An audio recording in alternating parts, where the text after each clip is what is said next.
Alhamdulillah sudah sampai. Hei, tunggu.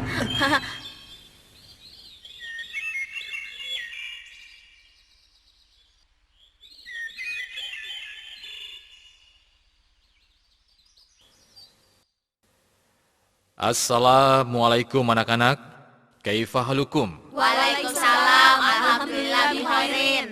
Pelajaran fikih hari ini akan membahas masalah wudu, tayamum, dan sholat.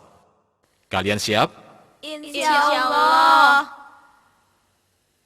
Anak-anak, wudu merupakan syarat syahnya sholat. Rasulullah pernah bersabda, artinya, tidak akan diterima sholatnya tanpa bersuci terlebih dahulu.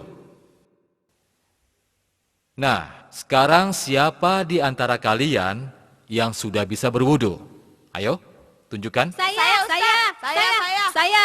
saya Pak Ustadz. Saya juga Ustadz. Alhamdulillah, saya sudah bisa berwudu. Ya, baiklah.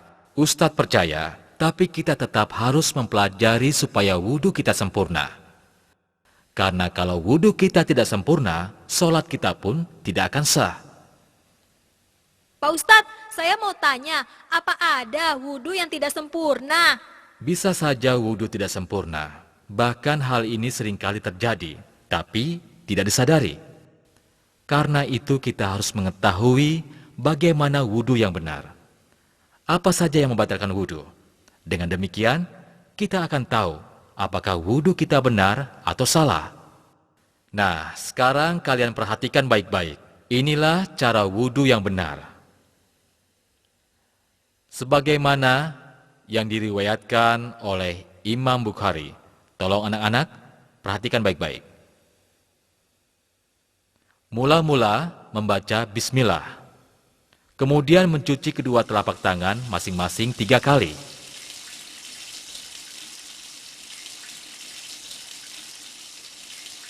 Berikutnya, berkumur-kumur dan memasukkan air ke dalam hidung sebanyak 3 kali.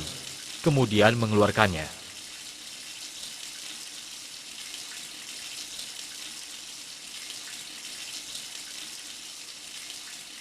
Setelah itu mencuci wajah sebanyak 3 kali.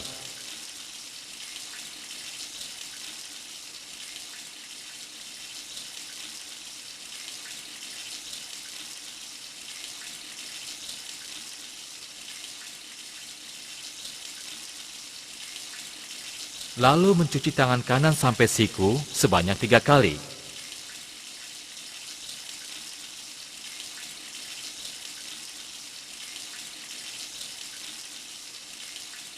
Kemudian tangan kiri sampai siku sebanyak 3 kali, saling bergantian. Seterusnya mengusap kepala dan mengusap telinga sebanyak 1 kali.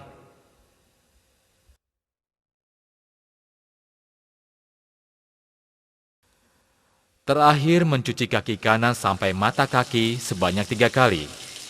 Kemudian kaki kiri sampai mata kaki sebanyak 3 kali. Saling bergantian.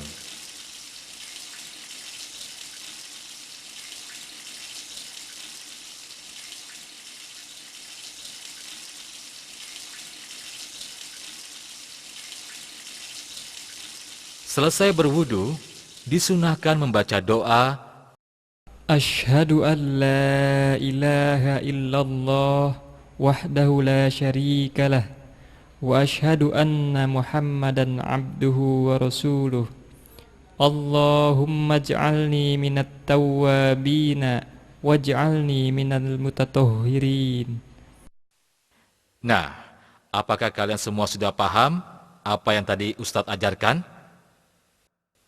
Oh ya Pak Ustadz, bagaimana kalau kita membasuh kaki dulu baru membasuh tangan? Ya, pertanyaan bagus. Hampir saja Ustadz lupa menjelaskannya, bahwa wudhu harus dilakukan berurutan. Mula-mula membaca bismillah, kemudian mencuci kedua telapak tangan masing-masing 3 kali.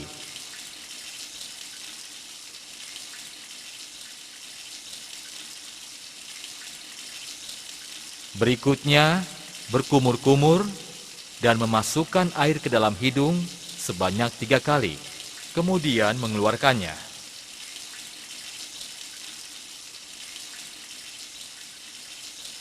Setelah itu, mencuci wajah sebanyak 3 kali.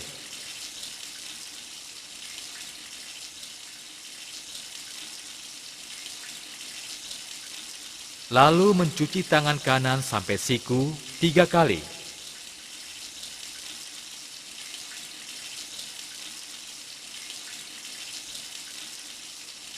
Kemudian tangan kiri sampai siku 3 kali.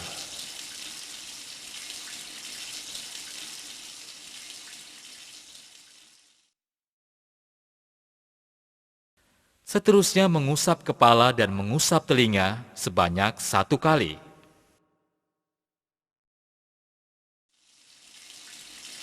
Terakhir mencuci kaki kanan sampai mata kaki 3 kali. Kemudian kaki kiri sampai mata kaki 3 kali. Dan selesai berwudu, disunahkan membaca doa. Pak Ustadz, apakah wudhu kita bisa dikatakan sempurna jika semua urutan wudhu kita lakukan? Tidak mesti, bisa saja wudhu yang telah kita lakukan bisa batal. Itu karena beberapa hal. Kalau begitu Ustadz, apa saja yang bisa membatalkan wudhu? Baiklah, sekarang perhatikan baik-baik. Wudhu yang kita lakukan dengan baik dapat batal akibat beberapa hal. Pertama, karena sesuatu yang keluar dari kemaluan depan dan belakang, baik dari kemaluan maupun dari kotoran. Kedua, tidur lelap.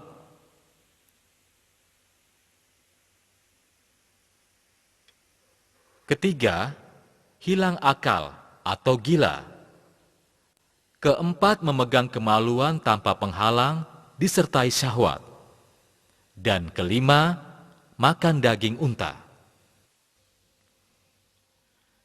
Saya harap kalian semua dapat memahaminya dengan baik. Tapi Ustadz, bagaimana kalau tidak ada air? Ya, pertanyaan bagus. Jika tidak ada air, maka kita bisa tayamum dengan debu. Sebagaimana firman Allah. A'udzu billahi minasyaitonir rajim. Wa in kuntum marada aw ala safarin aw jaa ahadum minkum minal ghaiti aw lamastumun nisaa falam tajidu ma'an fatayammamu sa'idan tayyiban famsahu biwujuhikum wa aydikum minhu ma yuridullahu liyaj'ala 'alaikum min haraj walakin yuridu liyutahhirakum wa liyutimma ni'matahu 'alaikum la'allakum tashkurun. Al-Maidah ayat 6. Sesuai dengan ayat ini, maka kita bisa melakukan tayamum dengan cara menempelkan kedua telapak tangan ke tanah atau permukaan bumi yang berdebu, lalu meniupnya, kemudian mengusap muka dan kedua telapak tangan.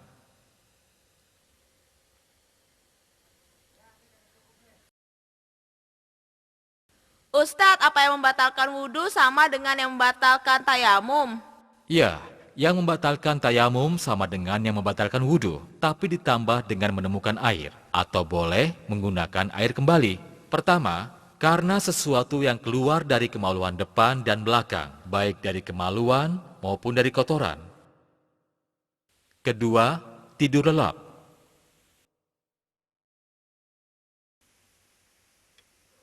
Ketiga, hilang akal atau gila. Keempat, memegang kemaluan tanpa penghalang disertai syahwat. Dan kelima, makan daging unta. Ditambah dengan menemukan air.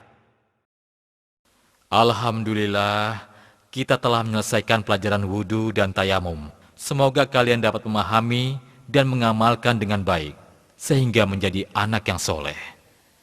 Insyaallah.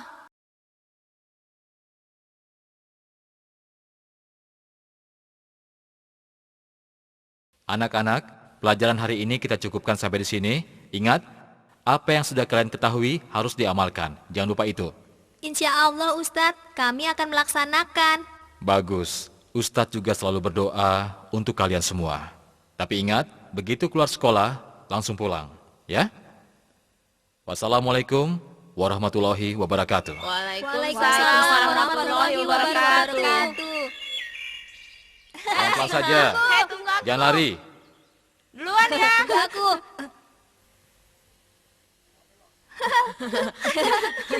Assalamualaikum Ustadz. Waalaikumsalam. Hati-hati. Jangan berisik, ayo cepat, kamu aja. Ya, kamu aja. Ayo dong, tadi katanya berani. Ya, keburu lewat deh. Aduh, Ya udah, kalau memang kita mau, kita kejar aja. Ayo. Ustadz, Ustaz, Tunggu. tunggu. Ustaz. tunggu Ustadz. Ustaz. Ustaz, Ustaz. tunggu. Tunggu. Hei, ada apa? Begini Ustadz, kami ini mau belajar tentang sholat. Apakah Ustadz mau mengajarinya? Iya Ustaz, kami ingin sholat, tapi kami belum tahu caranya. Masya Allah. Jadi sampai saat ini, kalian belum pernah sholat. Malu. Iya Ustaz. Kadang-kadang Ustaz, tapi tidak paham. Tidak apa-apa. Yang penting sekarang, kalian bersungguh-sungguh mau sholat. Tidak main-main lagi. Karena ini semua penting untuk kalian. Sungguh Ustaz, saya serius. Iya Ustaz, kami benar-benar serius. Bisa belajar sekarang nggak Ustaz? Insya Allah bisa. Tapi jangan di sini. Bagaimana kalau kita ke taman kota? Karena menurut Ustadz, di sana lebih baik. Setuju Ustadz.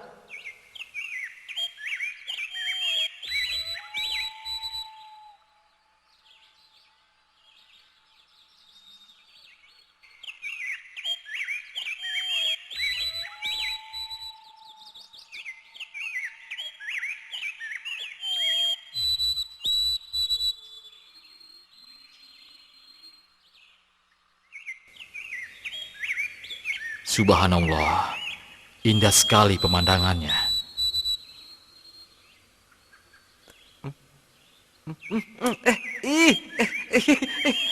Kenapa sih kamu ini? Berisik saja.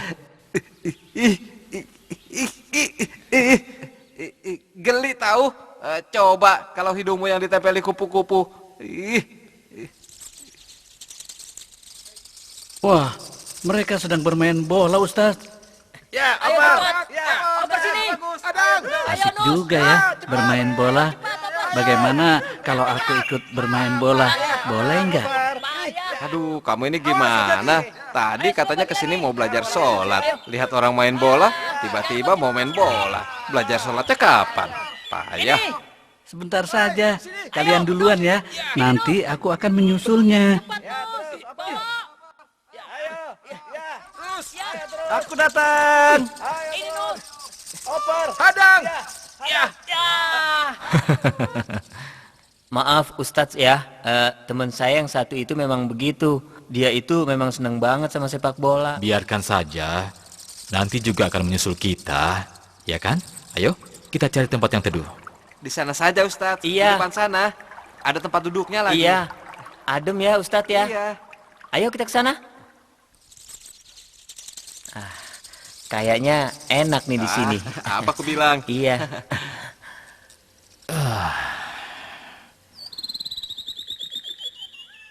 Tahyib kita mulai dari mana? Kalian sudah tahu kewajiban sholat 5 kali. Alhamdulillah Ustadz, kami tahu. Subuh 2 rakaat, zuhur 4 rakaat, asar 4 rakaat, maghrib 3 rakaat, dan isya 4 rakaat. Alhamdulillah. Wah, itu bagus sekali. Nah, karena kalian telah mengetahui tentang kewajiban sholat 5 waktu, sekarang kita mulai saja dari gerakan sholat. Sekarang, tolong kalian perhatikan baik-baik, ya. Pertama-tama, niat dalam hati untuk sholat yang akan dilaksanakan. Lalu berdiri tegak menghadap kiblat, sebagaimana hadis riwayat Imam Bukhari dan Muslim. Muka menghadap ke tempat sujud. sebagaimana hadis yang diriwayatkan oleh Al-Baihaqi dan Al-Hakim. Jika menjadi imam atau sholat sendirian, maka harus meletakkan sutra atau pembatas di depan tempat sujud, sebagaimana hadis riwayat Al-Bukhari, Muslim, dan Huzaimah. Setelah itu melakukan takbiratul ihram dengan cara mengangkat kedua tangan sejajar dengan bahu, sebagaimana hadis riwayat Bukhari dan Nasai, atau sejajar telinga, sebagaimana hadis riwayat Bukhari, Nasai, dan Abu Daud, dengan jari-jari yang tidak digenggamkan, juga tidak direnggangkan, akan tetapi lurus ke atas, sebagaimana hadis riwayat Abu Daud dan Ibnu Huzaimah. Selanjutnya meletakkan tangan kanan di atas tangan kiri, sebagaimana hadis riwayat Muslim dan Abu Daud, atau menggenggam pergelangan tangan kiri. Hal ini didasari oleh hadis riwayat An-Nasai dan Ad-Daruqutni. Kedua tangan itu diletakkan di atas dada, seperti yang dinyatakan oleh sebuah hadis riwayat Ibnu Huzaimah, Abu Daud, dan Ahmad. Kemudian melakukan ruku yang didahului dengan takbir, seperti takbiratul ihram, sebagaimana hadis riwayat Al-Bukhari dan Muslim. Ruku dilakukan dengan cara meratakan punggung, sebagaimana hadis riwayat Ahmad dan Abu Daud, sambil menggenggamkan kedua telapak tangan di atas kedua lutut dengan jari-jari direnggangkan. Kepala tidak ditundukkan atau tidak terlalu menunduk. Memandang lurus ke tempat sujud, penuh tumaninah, sebagaimana hadis riwayat Ibnu Huzaimah. Setelah itu bangkit dari ruku hingga tegak, sambil melakukan takbir seperti takbiratul ihram. Gerakan selanjutnya adalah sujud. Sebelum sujud, terlebih dahulu mengucapkan takbir. Hadis riwayat Bukhari dan Muslim.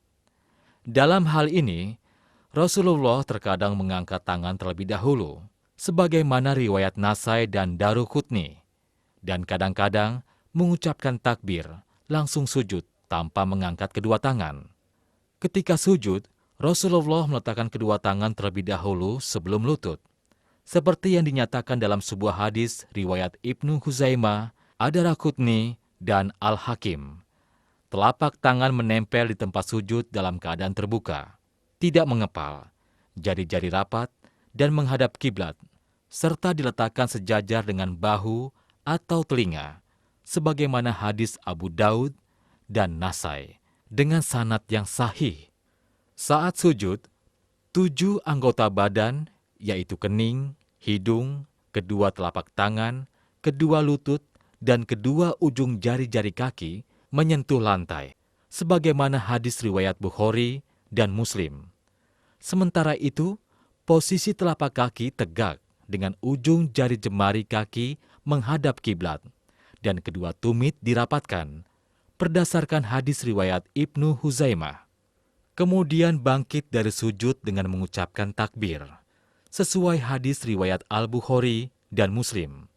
Kemudian duduk iftiros, dengan bertumpu di atas telapak kaki kiri dan menegakkan telapak kaki kanan, atau dengan cara duduk dengan menegakkan kedua telapak kaki dan merapatkan tumit kedua kaki, serta menghadapkan seluruh jari kaki ke arah kiblat, sebagaimana hadis riwayat Muslim. Sedangkan posisi tangan di atas paha dengan ujung-ujung jari tangan pada lutut, atau meletakkan tangan kanan di atas lutut kanan dan tangan kiri di atas lutut kiri, seolah-olah menggenggamnya. Setelah selesai duduk iftiros, lakukan sujud kedua, seraya bertakbir seperti yang dinyatakan dalam hadis riwayat Bukhari dan Muslim. Kemudian bangkit dari sujud sambil mengucapkan takbir. Hal ini berdasarkan hadis riwayat Muslim dan Al-Bukhari. Lalu duduk sejenak atau disebut duduk istirahat. Setelah itu bangkit untuk melakukan rakaat berikutnya, dengan telapak tangan mengepal, sebagaimana hadis riwayat Al-Baihaqi dengan sanad yang sahih, atau bangkit dengan membuka telapak tangan dan jari-jari menghadap kiblat. Pada rakaat kedua, dilakukan seperti gerakan pada rakaat pertama. Demikian dengan ruku, sujud, duduk iftiros, dan juga sujud kedua. Setelah sujud kedua, pada rakaat kedua, melakukan tasyahud awal dengan cara duduk seperti duduk iftiros. Tangan kiri seperti posisi saat duduk iftiros, dan tangan kanan menggenggam jari kelingking dan jari manis, menautkan jari tengah dengan ibu jari, serta menggerak-gerakkan jari telunjuk, sebagaimana hadis riwayat Abu Daud, Ibnu Hibban dalam sahihnya. Berdasarkan hadis riwayat Muslim dan Ibnu Huzaimah, pada saat tasyahud, telunjuk diacungkan ke kiblat, dan juga mengarahkan pandangan ke telunjuk, sebagaimana hadis riwayat Muslim dan Ibnu Huzaimah. Apabila sholat 4 atau 3 rakaat, seperti sholat zuhur, asar, maghrib, dan isya, maka setelah sujud kedua, pada rakaat terakhir, dilakukan tasyahud akhir dengan cara bertawaruk, yaitu menegakkan telapak kaki kanan dan menempatkan telapak kaki kiri di bawah betis kaki kanan dengan menjadikan lantai sebagai tempat bertumpu. Jika tidak mampu duduk tawaruk, maka boleh menjulurkan jari-jari kaki ke belakang, sebagaimana dinyatakan oleh hadis riwayat Muslim. Terakhir, sebagai penutup sholat adalah salam, yaitu menoleh ke arah kanan dengan mengucapkan Assalamualaikum warahmatullahi. Terkadang Rasulullah menambahkannya wabarakatuh, lalu menoleh ke arah kiri dengan mengucapkan Assalamualaikum warahmatullahi. Hal ini dinyatakan dalam hadis riwayat Muslim. Nah, itulah gerakan sholat yang benar. Bagaimana? Apakah kalian berdua telah mengerti? Iya, mengerti Ustadz. Alhamdulillah. Tapi doanya bagaimana Ustadz? Tidak apa-apa. Yang penting kalian bisa melakukan gerakan sholat dengan benar, tentunya sambil menghafal doa. Jika kalian mau, besok kita belajar doa atau bacaan sholat. Bagaimana? Oh iya Ustadz, mau. Kalau bisa dua-duanya.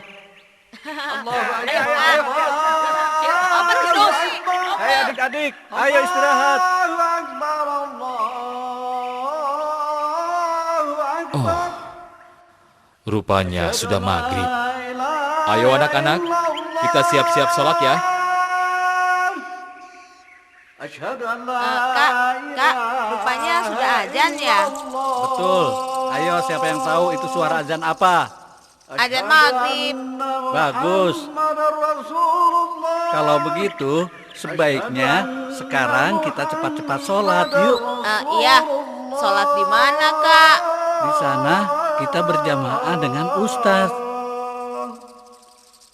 Ustadz, tunggu. Ustadz, tunggu Kita mau ikut Ustadz. sholat. Ustadz. Tunggu Ustadz. Tunggu Ustadz. Iya, kami Kita mau mau ikut sholat. sholat. Iya. Ustadz, kita ngambil air wudhunya di mana?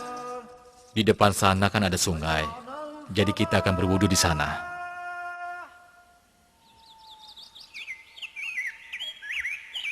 Nah, ini sungainya. Subhanallah. Jernih sekali. Iya, jernih ya. Alhamdulillahirabbil alamin. Allahu akbar. Allahu Akbar. الحمد لله رب العالمين الرحمن الرحيم مالك يوم الدين إياك نعبد وإياك نستعين اهدنا الصراط المستقيم صراط الذين أنعمت عليهم غير المغضوب عليهم ولا الضالين Amin.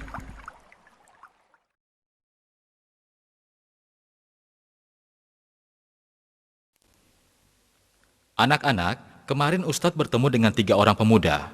Mereka bertanya mengenai tata cara sholat dengan Ustadz. Alhamdulillah, kita sudah belajar. Akan tetapi, sholat tidak hanya gerakan, tapi juga ada bacaan di dalamnya. Anak-anak, karena itulah hari ini kita akan belajar bacaan dalam sholat. Dan Bapak minta, sekarang kalian semua tolong perhatikan penjelasan Zaid berikut ini. Tolong simak ya, karena ini penting sekali untuk kalian simak. Saat takbir mengucapkan, Allahu Akbar. saat berdiri sedekap, membaca doa iftitah.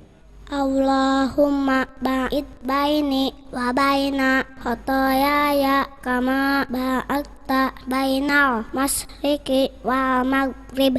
Allahumma nakkini min khotoyaya kama yunaqqas sabul adyadu minat danas. Allahumma gsilni min khotoyaya bil ma'i wassalji wal barad. Lalu membaca, A'udzu billahi minasyaitonir rajim min hamzihi wa nafthihi wa nafthihi. kemudian membaca surat Al-Fatihah. Bismillahirrahmanirrahim. Alhamdulillahi rabbil alamin. Ar-Rahmanir-Rahim. Maliki yaumiddin. Iyyaka na'budu wa iyyaka nasta'in. Ihdinas siratal mustaqim. Siratal ladzina an'amta 'alaihim ghairil maghdubi 'alaihim waladdallin. Setelah itu membaca ayat atau surat Al-Quran. Misalnya, Bismillahirrahmanirrahim. Qul huwallahu ahad. Allahus samad. Lam yalid wa lam yulad wa lam yakul lahu kufuwan ahad.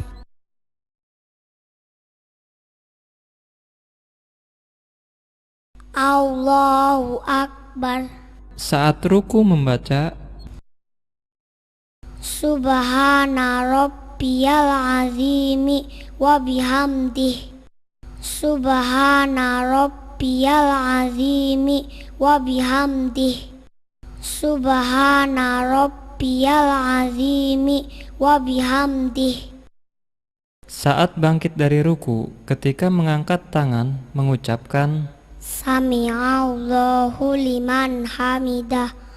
saat berdiri tegak, membaca, Rabbana walakal hamdu. Allahu akbar. Allahu akbar. ketika sujud, membaca, Subhana rabbiyal a'la wa bihamdih. Subhana rabbiyal a'la wa bihamdih. Subhana rabbiyal a'la wa bihamdih. Allahu akbar. ketika duduk iftirosh, membaca, Allahumma ghafirli warhamni wajburni warfa'ni wahdini wa'afini warzuqni.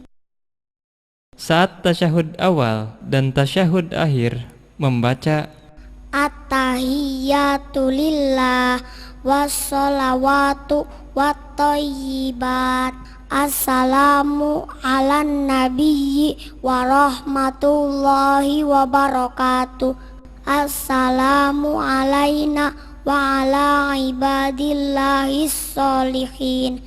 Ashhadu an la ilaha illallah wa ashhadu anna Muhammadan abduhu wa rasuluh. kemudian membaca sholawat. Allahumma sholli ala Muhammad wa ala ali Muhammad kama shollaita ala Ibrahim wa ala ali Ibrahim innaka Hamidum Majid. Allahumma barik ala Muhammad wa ala ali Muhammad kama barakta ala Ibrahim wa ala ali Ibrahim innaka Hamidum Majid. Pada tasyahud akhir, sebelum salam membaca Allahumma inni a'udzubika min azabi jahannama wa min azabil qabri wa min fitnatil mahya wal mamati wa min syarri fitnatil masihid dajjal. Allahumma a'inni ala zikrika wa syukrika wa husni ibadatik. pada saat salam ketika berpaling ke arah kanan mengucapkan Assalamualaikum warahmatullahi wabarakatuh. kemudian saat berpaling ke arah kiri mengucapkan Assalamualaikum warahmatullahi wabarakatuh. Nah, itulah bacaan dalam sholat sesuai gerakan yang ada. Jika kalian rajin menghafal, insya Allah akan cepat bisa. Bagaimana? Siap? Insya Allah. Kalau begitu sekarang kita pergi ke masjid untuk praktek sholat. Hei, ayo cepat jalannya. Iya. Jangan bercanda. Kamu belum bisa ya? Bisa lagi. Tunggu. Ayo cepat. Muhammad, kau maju duluan.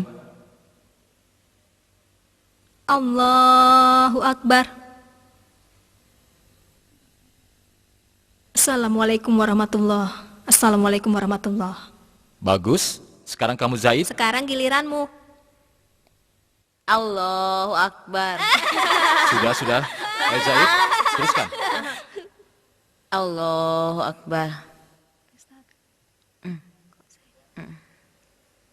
Ustadz, kok Zaid melihat ke atas? Kita lihat saja sampai selesai, ya. Allahu Akbar. Sami Allahu liman hamidah. Allahu Akbar. Allahu Akbar.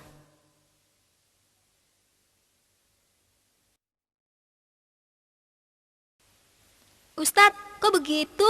Itu kan salah. Iya, masa rukunya begitu? Ya, kalian benar. Sholat Zaid memang salah. Tapi tidak apa-apa, karena Zaid baru belajar. Dan insya Allah nanti tidak akan salah lagi. Nah, anak-anak, coba sekarang sebutkan kesalahan Zaid. Pertama, takbirnya tidak sempurna. Telapak tangannya tidak menghadap kiblat. Lalu, sidekapnya tidak di dada.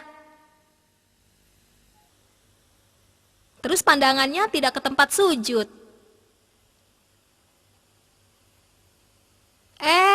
Rukunya terlalu ke bawah.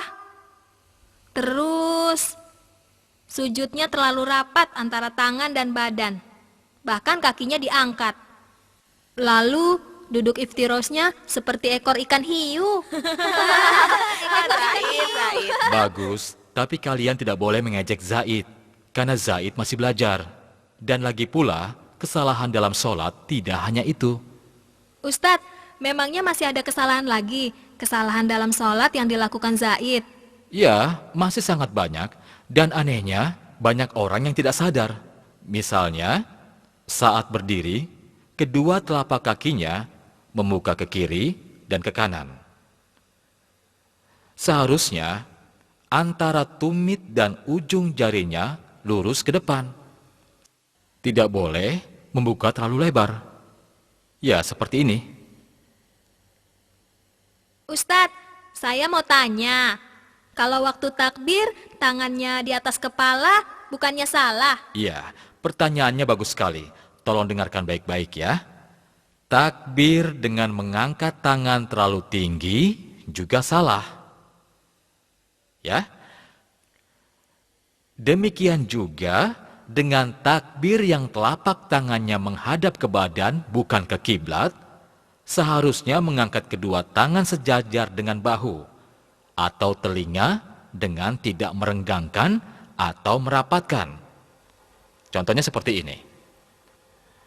Oh iya Ustadz, apa selain itu masih ada lagi nggak gerakan sholat yang salah? Ya, masih. Misalnya saat sedekap.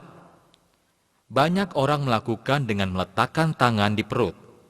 Ada juga yang seperti orang kedinginan. Terus ada lagi yang meletakkan tangannya di samping kiri. Semua itu salah. Seharusnya meletakkan kedua tangannya di dada. Seperti ini contohnya. Bagaimana? Sudah jelas? Nah, anak-anak, sekarang siapa yang bisa menunjukkan kesalahan dalam ruku dan sujud? Ayo, siapa yang bisa? Saya Ustadz. Saya tahu kesalahan dalam ruku dan sujud. Ruku yang salah adalah punggungnya ke atas, tidak lurus dengan kepala, atau terlalu ke bawah, dan tangannya tidak memegang lutut. Melihat ke depan. Seharusnya punggung lurus dengan kepala dan melihat tempat sujud.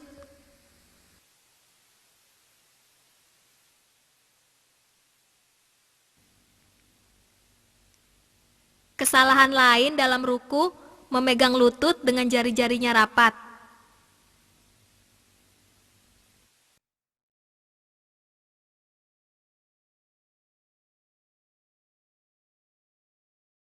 Seharusnya direnggangkan.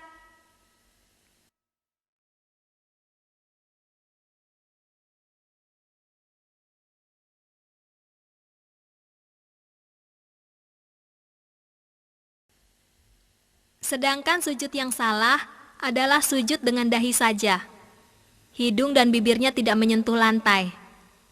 Sujud dengan tangan mengepal. Sujud dengan tangan yang sangat rapat ke badan.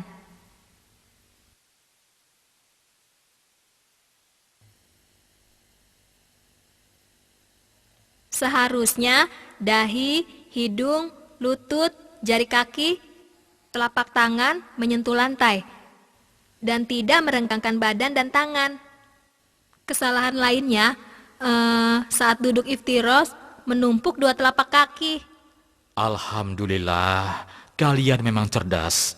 Tapi jangan berhenti belajar dan bertanya ya. Karena masih banyak hal lagi yang tidak diketahui oleh masyarakat. Misalnya, sholat dengan posisi yang sangat jauh dari sutra atau pembatas di depan. Bisa berupa dinding, tiang, atau apa saja yang bisa kita jadikan pembatas di depan kita sewaktu kita sholat. Jika pembatas tersebut sangat jauh, maka memungkinkan seseorang lewat di depan kita. Tapi kalau kita sholat berdiri di atas pembatas atau shaf, kemungkinan seseorang tidak akan lewat di depan kita. Ini harus kita perhatikan baik-baik. Terus Pak Ustadz, kalau jarak sutra dekat, tapi masih ada yang lewat, bagaimana Pak Ustadz? Pertanyaan yang bagus. Masalah ini banyak yang tidak memahami. Banyak orang yang membiarkan begitu saja saat ada orang yang melintas di depannya. Saat ia sholat, dan ini adalah salah besar. Kita harus menghormati orang yang sedang sholat. Jadi kita tidak boleh melewatinya saat dia sedang sholat. Seharusnya ia menghadang dengan tangan hingga orang tersebut tidak bisa lewat. Nah, Ustadz rasa kita telah banyak belajar hari ini. Mudah-mudahan saja kalian dapat mengingatnya, dan yang terpenting adalah mengamalkannya. Tidak terasa waktu zuhur sudah masuk. Oh iya Ahmad, tolong kamu azan, ya? Allahu Akbar, Allahu Akbar, Allahu Akbar, Allahu Akbar. Asyhadu an la ilaha illallah. Asyhadu an la ilaha illallah. Asyhadu anna Muhammadar Rasulullah. Ayo anak-anak, sekarang luruskan barisan, kaki rapat, karena barisan yang lurus merupakan bagian dari kesempurnaan sholat. Ya?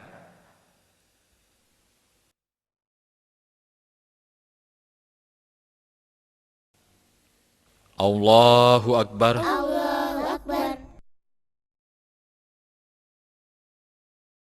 Allahu Akbar. Allahu Akbar.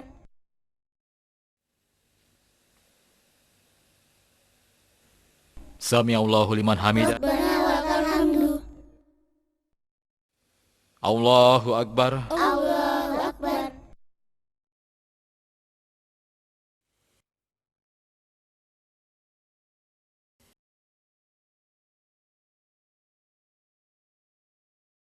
Assalamualaikum warahmatullahi. Assalamualaikum warahmatullahi. Assalamualaikum warahmatullahi. Assalamualaikum warahmatullahi. Allahumma ighfir lil muslimina wal muslimat al-ahya'i minhum wal amwat innaka sami'un qaribun mujibud da'wat.